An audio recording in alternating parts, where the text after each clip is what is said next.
메시지 성경 빠른 통독. 오늘 말씀은 누가복음 15장에서 17장까지입니다. 15장. 잃어버린 양 한 마리. 평판이 좋지 않은 많은 사람들이 예수 주변에 머물며 그분의 말씀을 열심히 듣고 있었다.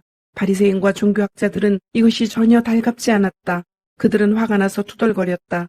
이 사람이 죄인들을 받아들이고 함께 식사하며 그들을 오랜 친구처럼 대한다. 그들이 불평하자 예수께서 다음 이야기를 들려주셨다. 너희 가운데 한 사람에게 양 100마리가 있는데 한 마리를 잃어버렸다고 하자. 너희라면 99마리를 들판에 두고서 잃어버린 양 한 마리를 찾아다니지 않겠느냐. 그러다가 찾으면 너희는 그 양을 어깨에 메고 즐거워하며 집에 돌아와서는 친구와 이웃들을 불러 이렇게 말할 것이다. 나와 함께 축하합시다. 내가 잃어버린 양을 찾았습니다. 내가 분명히 말한다. 구원이 필요하지 않은 99명의 선한 사람보다 구원받은 죄인 한 사람의 생명으로 인해 천국에는 더 큰 기쁨이 있다. 잃어버린 동전 하나. 어떤 여자에게 동전 10개가 있었는데 하나를 잃어버렸다. 그렇다면 그 여자가 그 동전 하나를 찾을 때까지 불을 켜고 집을 뒤지며 구석구석 살피지 않겠느냐. 그러다가 찾으면 틀림없이 친구와 이웃들을 불러 이렇게 말할 것이다. 나와 함께 축하합시다. 내가 잃어버린 동전을 찾았습니다. 내가 분명히 말한다. 잃어버린 한 영혼이 하나님께 돌아오면 그때마다 하나님의 천사들이 바로 그와 같이 파티를 벌이며 축하한다. 잃어버린 아들 이야기. 예수께서 말씀하셨다. 어떤 사람에게 두 아들이 있었다. 둘째 아들이 아버지에게 말했다. 아버지, 제가 받을 유산을 지금 당장 주십시오. 아버지는 재산을 두 아들의 몫으로 나누었다. 얼마 지나지 않아 둘째 아들은 짐을 싸서 먼 나라로 떠났다. 거기서 그는 제멋대로 방탕하게 살면서 가지고 있던 재산을 다 날려버렸다. 돈이 다 떨어졌다. 그때 그 나라 전역에 심한 기근이 들었고 그는 구차한 형편에 처하게 되었다. 그는 그 나라에 사는 한 사람에게 일감을 얻어 들판에 나가 돼지치는 일을 하게 되었다. 그는 배가 너무 고파서 돼지 구정물 속에 옥수수 속대라도 먹고 싶었지만 그것마저 주는 사람이 없었다. 그제야 정신을 차린 그가 말했다. 내 아버지 밑에서 일하는 일꾼들도 식탁에 앉아 하루 세 끼를 먹는데 나는 여기서 굶어 죽는구나. 아버지께 돌아가야겠다. 가서 아버지, 제가 하나님께 죄를 짓고 아버지 앞에 죄를 지었습니다. 저는 아버지의 아들이라 불릴 자격도 없으니 저를 품꾼으로 받아주십시오 하고 말씀드리자 그는 바로 일어나서 아버지가 있는 집으로 갔다. 그가 아직 멀리 있는데 아버지가 그를 보았다. 아버지는 뛰는 가슴으로 달려나가 아들을 끌어안고 입을 맞추었다. 아들이 말했다. 아버지, 저는 하나님께 죄를 짓고 아버지 앞에 죄를 지었습니다. 저는 다시 아버지의 아들이라 불릴 자격이 없습니다. 그러나 아버지는 그의 말을 듣지 않았다. 아버지는 종들을 불렀다. 어서 깨끗한 옷 한 벌을 가져다가 이 아들에게 입혀라. 손가락에 집안 반지를 끼우고 발에 신발을 신겨라. 그리고 좋은 사료로 키운 암소를 잡아다가 구워라. 잔치를 벌여야겠다. 흥겹게 즐겨야겠다. 내 아들이 여기 있다. 죽은 줄 알았는데 이렇게 살아있다. 잃어버린 줄 알았는데 이렇게 찾았다. 그들은 흥겹게 즐기기 시작했다. 그 일이 있는 동안에 맏아들은 밭에 나가 있었다. 그가 하루 일을 끝내고 들어오는데 집 가까이에 이르자 음악 소리와 춤추는 소리가 들렸다. 그는 종을 불러서 무슨 일인지 물었다. 동생분이 집에 돌아왔습니다. 그가 무사히 집에 돌아왔다고 주인 어른께서 잔치를 열라고 명하셨습니다. 쇠고기 파티입니다. 하고 종이 말해주었다. 맏아들은 분하고 언짢아서 저만치 물러나 집에 들어가려고 하지 않았다. 아버지가 나와서 그와 이야기하려 했으나 그는 들으려고 하지 않았다. 아들이 말했다. 제가 집에 남아서 한시도 속을 썩이지 않고 아버지를 모신 것이 몇 년째입니까? 그런데도 아버지는 저와 제 친구들을 위해 잔치 한번 열어주신 적이 없습니다. 그런데 아버지의 돈을 창녀들에게 다 날리고 나타난 저 아들에게는 성대한 잔치를 베풀어 주시다니요. 아버지가 말했다. 아들아, 내가 모르는 것이 있다. 너는 늘 나와 함께 있으니 내 것이다, 네 것이다. 그러나 지금은 흥겨운 때고 마땅히 기뻐할 때다. 내 동생은 죽었다가 살아났고 잃었다가 다시 찾았다. 16장. 부정직한 관리인 이야기. 예수께서 제자들에게 말씀하셨다. 어떤 부자에게 관리인이 있었다. 관리인이 지기를 남용해서 사사로운 지출이 크게 늘고 있다는 보고가 주인에게 들어갔다. 그래서 주인은 그를 불러들여 말했다. 너에 대해 들려오는 이야기가 어찌 된 것이냐. 너를 해고하겠다. 내가 네 장부를 철저히 감사해 볼 것이다. 그러자 관리인은 속으로 말했다. 관리인 일을 잃었으니 이제 어쩌지. 막노동을 하자니 힘이 없고 구걸을 하자니 자존심이 상하고 그렇지 좋은 수가 있다. 이렇게 하자. 그러면 내가 거리에 나앉더라도 사람들이 나를 자기 집에 들여줄 것이다. 관리인은 곧장 행동으로 옮겼다. 그는 자기 주인에게 빚진 사람들을 한 사람씩 불렀다. 처음 온 사람에게 관리인이 말했다. 내 주인에게 진 빚이 얼마요? 그가 대답했다. 올리브 기름 100통입니다. 관리인이 말했다. 지금 당장 여기 앉아서 당신 서류에 50이라고 쓰시오. 다음 사람에게 말했다. 당신은 무슨 빚을 졌소? 그가 대답했다. 밀 100부대입니다. 그가 말했다. 당신 서류를 가져다가 80이라고 쓰시오. 자, 여기에 놀라운 소식이 있다. 주인은 이 부정직한 관리인을 칭찬했다. 왜 그랬겠느냐? 그가 제 앞가림을 할 줄 알았기 때문이다. 세상 물정에 밝은 사람들이 이 점에 있어서는 법을 잘 지키는 시민들보다 영리하다. 그들은 늘 빈틈이 없고 온갖 수단을 꾀하며 수완을 발휘해서 살아남는다. 나는 너희도 그런 식으로 옳은 것을 위해 영리해지기를 바란다.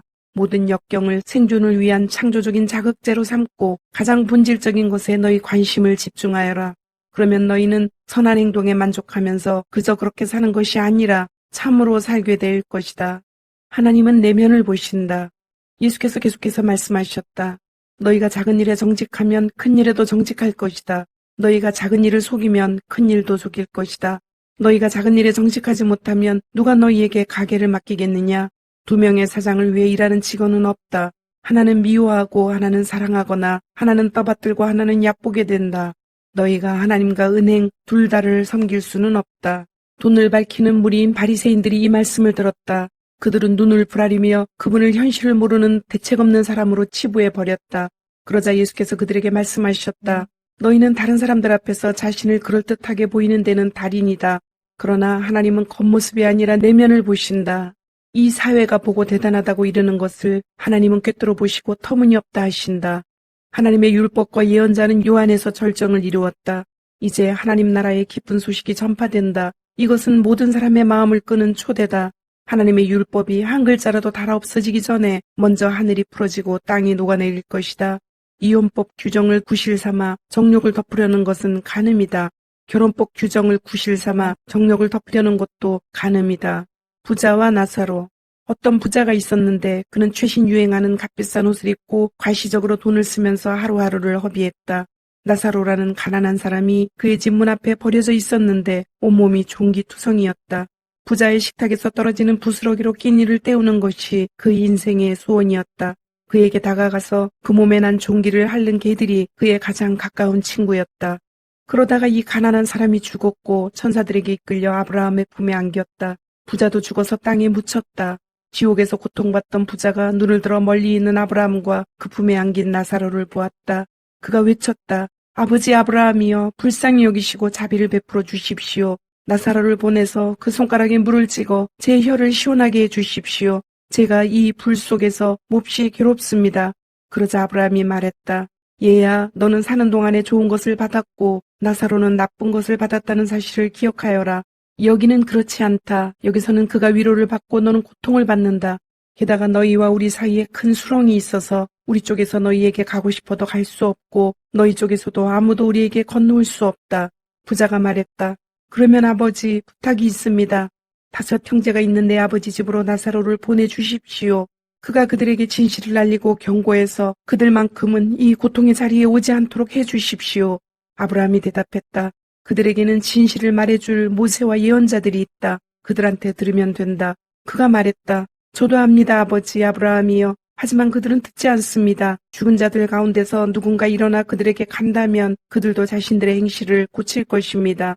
아브라함이 말했다. 그들이 모세와 예언자들의 말을 듣지 않는다면 죽은 자들 가운데서 살아난 사람도 그들을 설득할 수 없을 것이다. 17장. 깨알 만한 믿음만 있어도. 예수께서 제자들에게 말씀하셨다. 힘든 시련과 유혹이 오게 마련이지만 누구든지 그것을 초래하는 자는 불행하다. 이 사랑스러운 아이들 가운데 하나를 괴롭히느니 차라리 맷돌을 목에 두르고 깊은 바다를 헤엄치는 편이 낫다. 조심하여라. 내 친구가 잘못하는 것을 보거든 바로 잡아주어라. 그가 내 지적에 응하거든 용서하여라. 설령 너에게 하루에 7번 되풀이해서 잘못하더라도 그가 7번 미안하네 다시는 그러지 않겠네 하거든 용서하여라. 사도들이 주님께 다가와서 말했다. 우리에게 더 큰 믿음을 주십시오. 그러자 주님께서 말씀하셨다. 너희에게 필요한 것은 더 큰 믿음이 아니다. 더 큰 믿음도 없고 더 작은 믿음도 없다. 너희에게 나달 하나만한 믿음, 깨알만한 믿음만 있어도 너희가 이 뽕나무더러 가서 호수에 뛰어들어라 하고 말할 수 있다. 너희가 말하면 그렇게 될 것이다. 너희 가운데 누가 종이 있는데 그 종이 밭을 갈거나 양을 치고 나서 들어왔다고 해보자.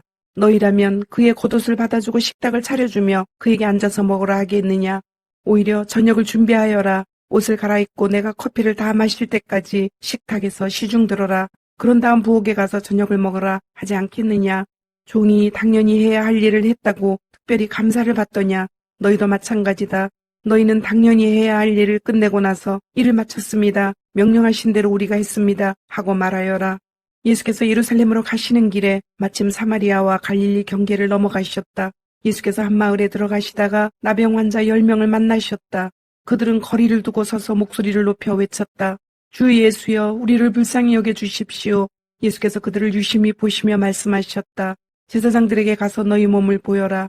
그들은 갔고 가는 길에 그 몸이 깨끗해졌다. 그들 가운데 한 사람이 자기가 나은 것을 알고는 하나님께 소리 높여 감사하고 영광을 돌리며 가던 길을 되돌아왔다. 어떻게 다 감사해야 할지 몰랐던 그는 예수의 발 앞에 무릎을 꿇었다. 그는 사마리아 사람이었다. 예수께서 말씀하셨다. 10사람이 낫지 않았느냐? 9사람은 어디 있느냐? 돌아와서 하나님께 영광을 돌린 사람이 이 이방인 말고는 아무도 없느냐? 예수께서 그에게 말씀하셨다. 일어나 가거라. 내 믿음이 너를 낫게 하고 너를 구원했다. 인자는 갑작스럽게 온다. 바리새인들이 하나님 나라가 언제 오는지 따져 묻자 예수께서 대답하셨다. 하나님 나라는 너희가 달력을 보고 날짜를 세고 있다고 해서 오는 것이 아니다. 누가 여기를 보아라 하거나 저기 있다 한다고 해서 오는 것도 아니다. 이유가 무엇이겠느냐? 하나님 나라는 이미 너희 가운데 있기 때문이다. 예수께서 계속해서 제자들에게 말씀하셨다.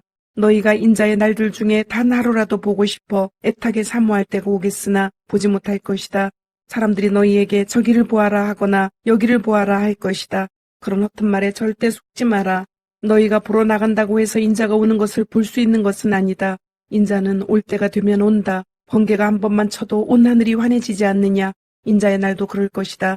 그러나 먼저 인자가 많은 고난을 당하고 이 시대 사람들에게 버림받아야 한다. 인자의 때도 노아의 때와 똑같을 것이다. 노아가 방주에 오르던 그날까지도 사람들은 모두 평소처럼 지내며 시시덕거리고 즐겼다. 홍수가 나서 모든 것을 쓸어버릴 때까지 그들은 아무런 낌새도 채지 못했다. 롯의 때도 마찬가지였다. 롯이 소돔에서 나오고 화염이 폭풍처럼 쏟아져 모든 것을 바싹 태우던 그날까지도 사람들은 평소대로 시시덕거리고 즐겼다. 인자가 나타나는 때도 그처럼 갑작스럽고 전면적일 것이다. 그날이 올 때 너희가 마당에서 일하고 있거든 무엇을 가지러 집으로 들어가지 마라. 밭에 나가 있거든 겉옷을 가지러 돌아가지 마라. 롯의 아내가 어떻게 되었는지 기억하여라. 너희가 너희의 목숨을 붙잡고 매달리면 목숨을 잃게 했지만 그 목숨을 놓으면 하나님의 목숨을 얻을 것이다. 그날에 두 남자가 한 배에서 고기를 잡다가 한 사람은 데려가고 다른 한 사람은 남겨질 것이다. 두 여자가 한 부엌에서 일하다가 한 사람은 데려가고 다른 한 사람은 남겨질 것이다. 제자들이 이 모든 말씀을 받아들이려는 마음에서 말했다. 주님, 어디에서 그런 일이 있겠습니까? 예수께서 그들에게 말씀하셨다. 독수리들이 맴도는 곳을 잘 보아라. 독수리들이 먼저 시체를 찾아낼 것이다. 그 일은 내 죽음 주위에서 시작될 것이다. 주님, 오늘도 말씀을 주심을 감사드립니다. 주신 말씀대로 오늘 하루도 주님의 모습을 닮아가며 말씀대로 순종하며 살도록 은혜와 용기를 주옵소서. 예수님의 이름으로 기도드립니다. 아멘.